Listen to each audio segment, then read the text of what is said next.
All right, it is 2nd of April, and today I'm joined by Jamie Overbeek. He just broke the not only the twin tip record on the 31st, he now has broken the all-time record.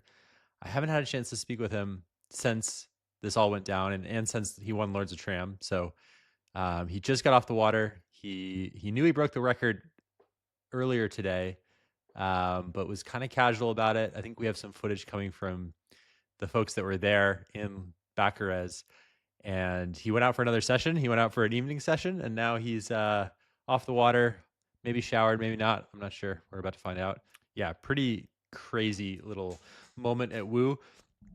We had Hugo, Clement, Jason Vanderspe, the whole gang was there. And because the event ran so early in the window, they basically were free to do whatever they wanted for these extra 40 knot days.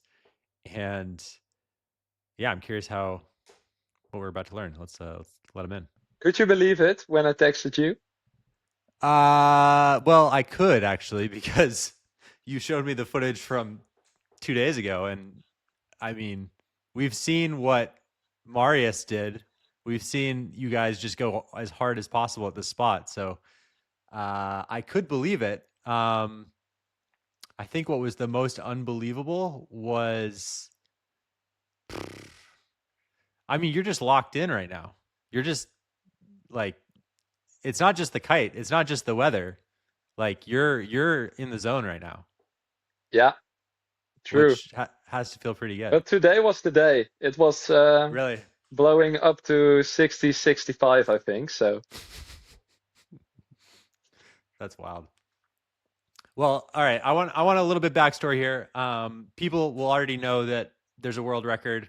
Um, I think I saw you in Cape Town when it was you and Hugo coming off the water. He had just jumped 40 meters on the foil. Um, you had that look on your face like it could have been me. It could have been me out there. And I don't know. For some reason, I thought it might just be something that happens on the foil going forward. Like I thought that might just be the future of this game. And then fast forward to Marius doing that jump a few weeks ago, where he didn't record it, but we saw like that second and third lift out there, and yeah, I was definitely curious. I watched people jump high on that Rebel D Lab when I was in Cape Town. Um, and then yeah, and then we get into Lords of Tram, and I think we all saw what you did. I mean, honestly, the first clip that jumps out is that one that the drone pilot got, where he's behind you as guys were training, and you just like fly up out of the frame in a way that no one else in the field was doing, and it was like, oh, Jamie's got something different. I mean, take us from there. This is like the day before Lords of Tram. You show up, you start to warm up at the spot. It seemed like it was all clicking. yeah, yeah. I already had a couple of warm up days before the competition. And I was feeling pretty good. There were like a lot of good riders around there. And normally, like before the competition, you got so many good guys right now. And then at the most spots, everyone is like performing good, and maybe one or two or three guys are performing a little bit better. But the thing is, the other guys also have some really good tricks, but I mastered like the flat water takeoff.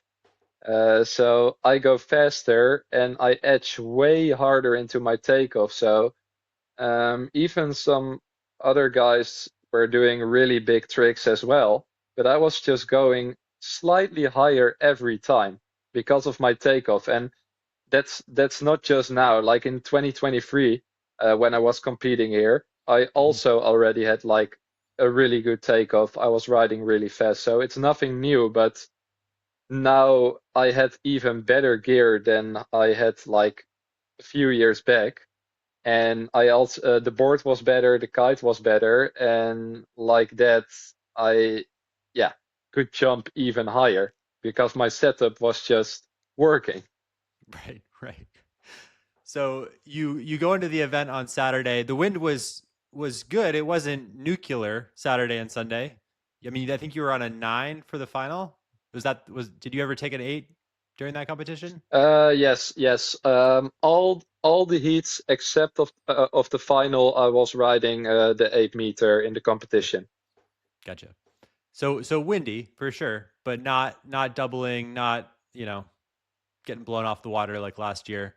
So uh, were you? Did you feel like you had the height throughout the weekend? Was the height no problem? You mean in the competition? Yeah. In the first heats, it was a bit hard to get like the height that I wanted because the conditions were super gusty. But then I was riding my heats and I saw my competitors in the heats I was in. I also saw them struggling a little bit, and most of the time I was still going a little bit higher. So I was like, okay, whatever, it is what it is with these conditions. But I'm still riding pretty good. But I knew that I could go higher and do better. We can get into the Lords of Tram performance. I mean, everything came together. I was listening to the podcast about just how consistent you were throughout that event. And I mean, the fact that you were sitting on what your fifth attempt in the final and you were like, okay, like I've already won this thing. Now let's just go for a 10, go for the moon. Um, so that had to be like a bit of a weight off your shoulders. I mean, you said it pretty clearly on stage how you felt at that moment. And Yeah, then I was only smiling from after that attempt. right. And then we scoot ahead to Monday, and the forecast just kept delivering. That was just the beginning of it. That Saturday, Sunday. So walk me through Monday and into Tuesday. What was the wind like then? Which day do we have today? Today's day First day. 4 of the First day, I of the think. Wusthof. Yeah, Yeah. yeah. So the day after the competition, in the morning, I arrived to the spot again, and it was like blowing, I think when I arrived, 50 knots or something. So in that session, I took my 7 meter Rebel D lap, but it was so insanely gusty. So I did like a 31-meter jump in that session and only did 2 loops, and on both loops, my kite slacked. It was that gusty. Um, and I think later on that day, the wind got quite a bit better, and I did some training. And the day after that, I think, yeah, the day after that, I had like a super good training session on my 9 meter Rebel. Hmm. It was a bit lighter on that day, still like in the end 40 knots, but we call it lighter because it's Yep. Parker S, and that 40 knots is light here Hmm. at the moment. But I had a super nice training session on that day, and also got a big magic gust. I also got a clip of that, also sick. Hmm. Um, the day after that was the day I broke the world record, the 38.8 two times. Hmm. On that day, the wind, yeah, was also around 50 knots. I was on the 8 meter Rebel, so super overpowered. And in the beginning, I was just going for a training session because when I got on the water, it was like 35, and then it went to 40, 45, 50, was only picking up. So slowly started from just being a training session into survival mode and trying to get the biggest jumps that I could possibly get. In the video, you land and you're like, holy shit, I jumped the twin tip world record, and then you go, time to break the world, like the whole world record, Yeah, yeah, and yeah. of course it doesn't happen on Tuesday. So, did you look at the forecast and were you like, there's maybe potential for more? When I was looking at the forecast, I was like, this is gonna be a nice 40 knots or 35, 40 knots training day. Um, Hmm. I arrived I was there end of the morning, like around 11, and I started doing some coaching with someone on the water. So I was coaching, and the wind was so bad. The direction was off. It was like, I would say 10 to 40 knots, literally. But Mm. you can have that here, and it can be good. But it was really Hmm. bad. Like nothing happened, and it was crowded on the water. So I was just coaching for a bit.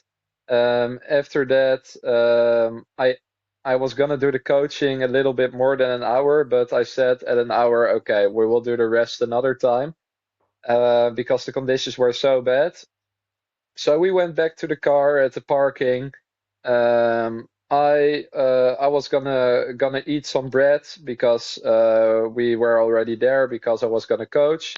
So it was just filling up my stomach for the session later, to have getting the carbs in.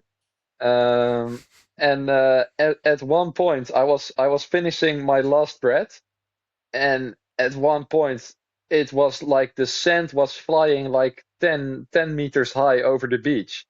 And I was like, what the fuck is happening? And then I saw Jason going out on his eight, and he was just Mhm. coming back. He said, it's too scary, it's too much, it's impossible. It was that much. Water was flying like 10, 15 meters high over the water. And I said to the guys, okay, I'm gonna pump. And I was like, I'm not scared for this. And first I thought no one was there to go out with me, so then I couldn't go out Mhm. because it's too dangerous. And then I looked to my back, and then Stijn Muls, Tino kiteboarding, he was coming with a 7 meter. So I gave him a hug. He was like my savior to get out on the water. So yeah, then I went out with him on the water. So because I wasn't going alone, how good it would be, I wasn't going alone. It's like Yeah. gusting up to 60 knots or Because there's even a no little bit. ski out there. There's no No, no, safety like no, on the no water. safety at all. If you fuck up, you Yeah. fuck up. Right. Yeah. So, yeah, then we went out, and it was just sometimes the wind was dropping to 15 knots, and sometimes it was 60 plus again. So, um, what I was doing at this spot, you're riding, and there's a small channel. And through the Right. channel, you can look like a few kilometers upwind, and you Hmm. just would see like the smoke coming like 20 meters high from like 15 meters high. You could see it coming. So sometimes I was just waiting there for 5 minutes and only looking up the channel to wait till I saw the smoke coming again. And then I made sure that I was getting my place there and no one was going to jump before me. So then I would just sit there in the water and keep my space. And as soon as like that 60 knot hit, I would make speed and just go for the jump. So I was constantly looking up Whoa. at the channel to see if it was coming. Jeez. So you could see it with enough time to kind of position yourself, and then how are you trying to time it? Were you trying to like have it come over the bank there, right as you were edging? Um, I was trying to do two things. So um, the bank is about like it's like 100 meters to the other side. So what I was trying to do is, as soon as I saw that at the other side, so at the 100 meters at the other side of the land, I saw like the smoke over there or like the water, the spray. As soon as I saw it there, I was like making as much speed as possible, and then as soon as like the 60 knot gust hit, I I I would go for my takeoff. So that was kind of Whoa. the strategy. It was insane.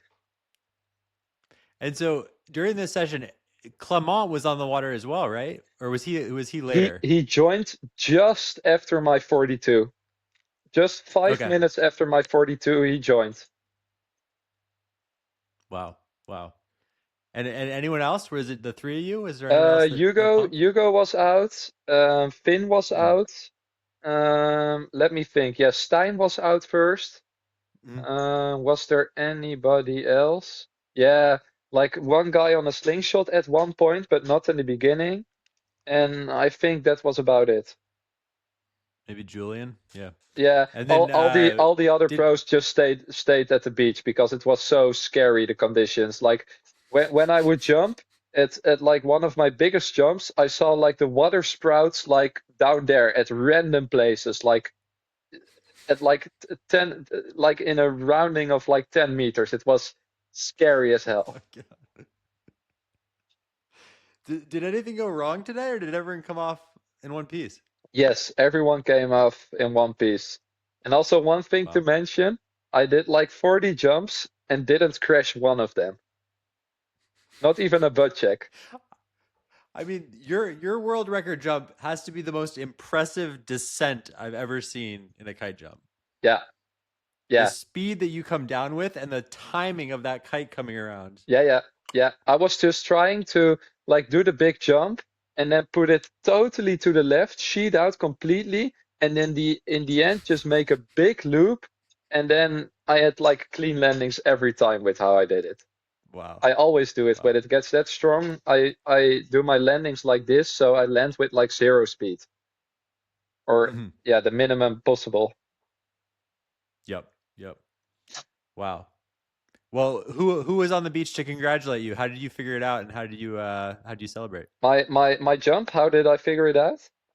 I was wearing my Garmin watch, so I was able to see Hmm. it directly.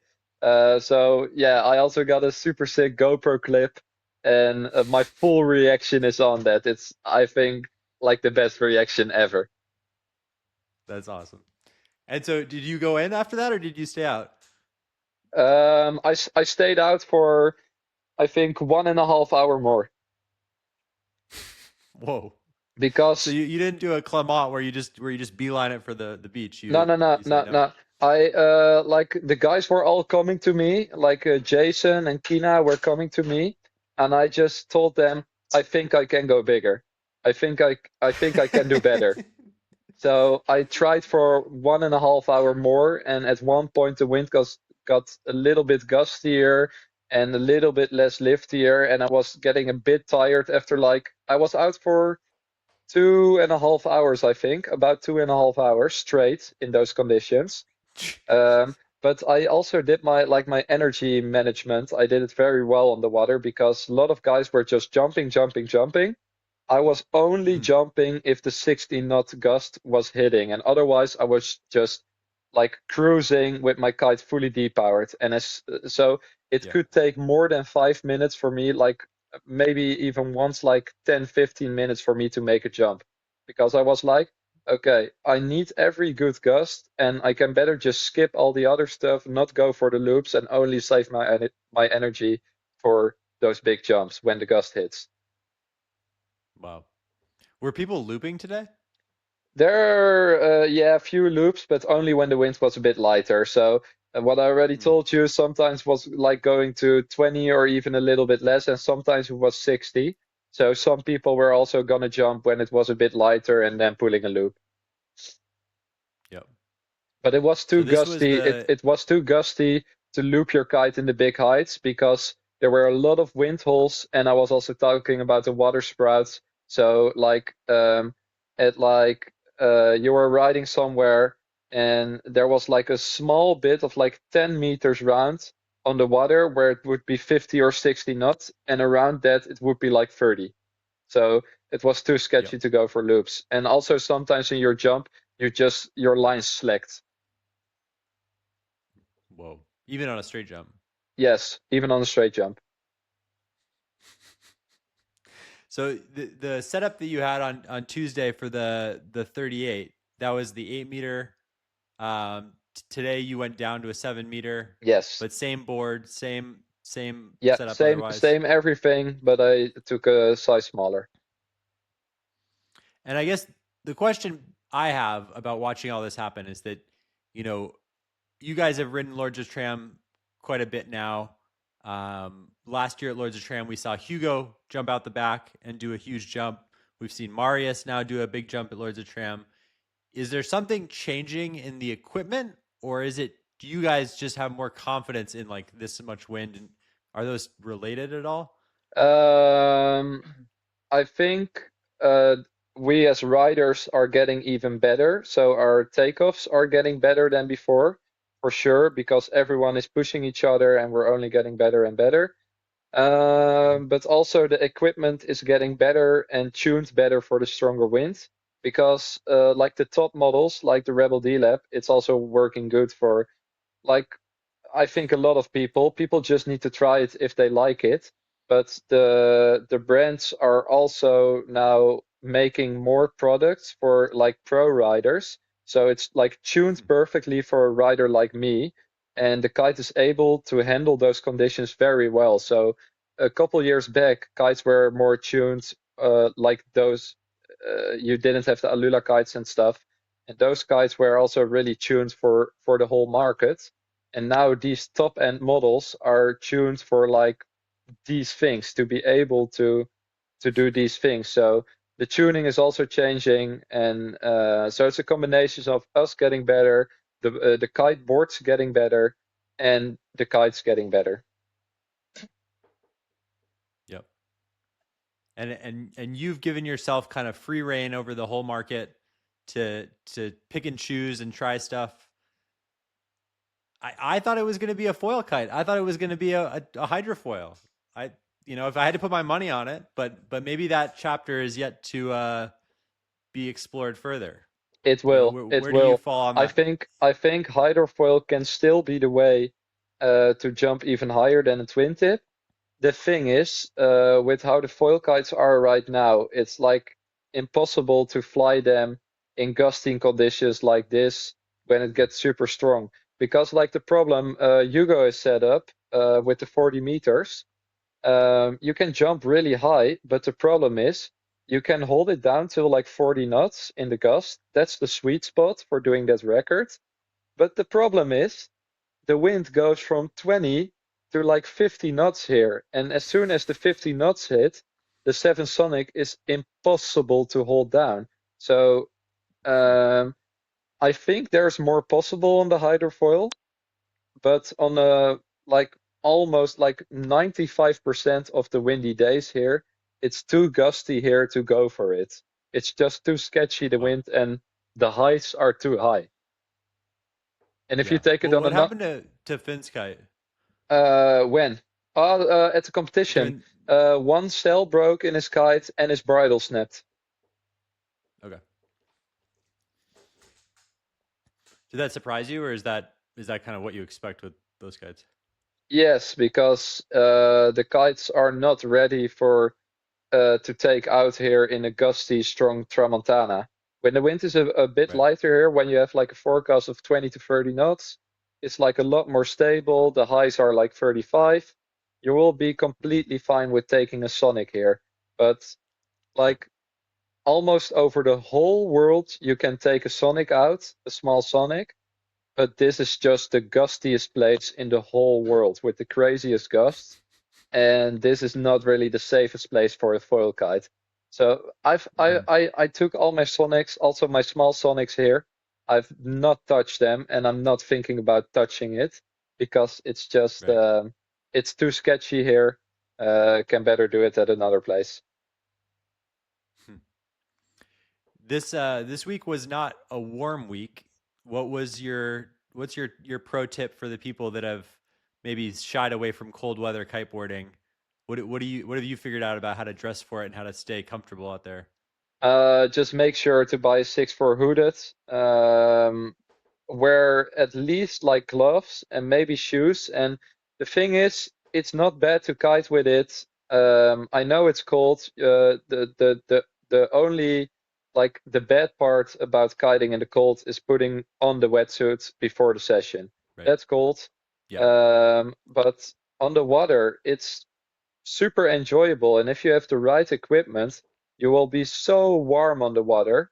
There's Hmm. not an issue at all, but it's just a mental thing.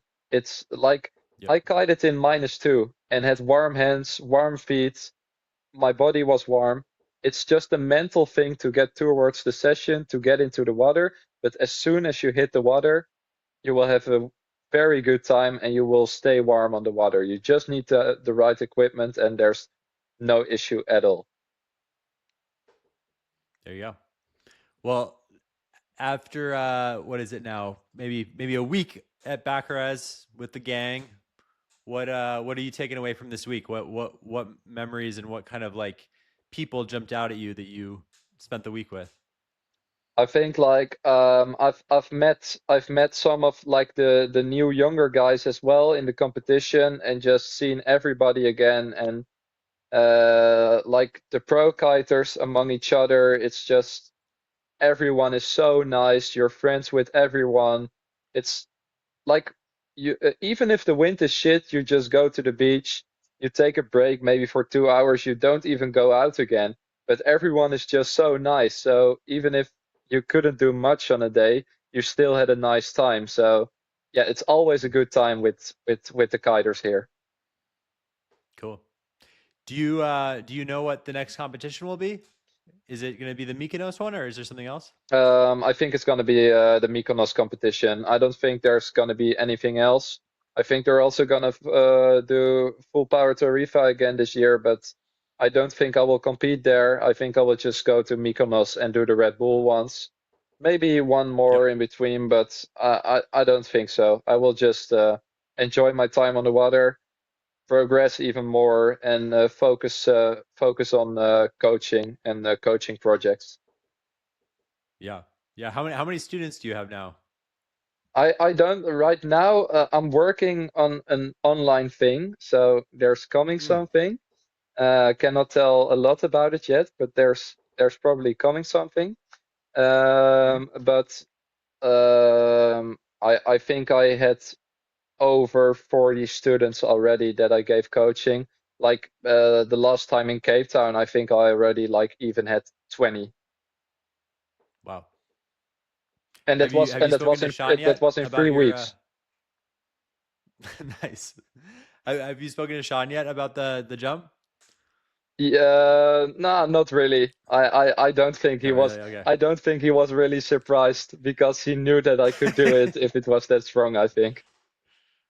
Right. Right. That's cool. Well, good day, good week. I'm glad we got to connect. I'm gonna go through some footage Kina got. I think he has an angle. Your dad has an angle. And then yeah, we should piece together like a little story about this. I think for maybe for your YouTube, and Yeah, then for Kina said he wanted to edit something kind of from his perspective. true. Cool. Well, get some sleep. Thank you I for your will. time. Yeah.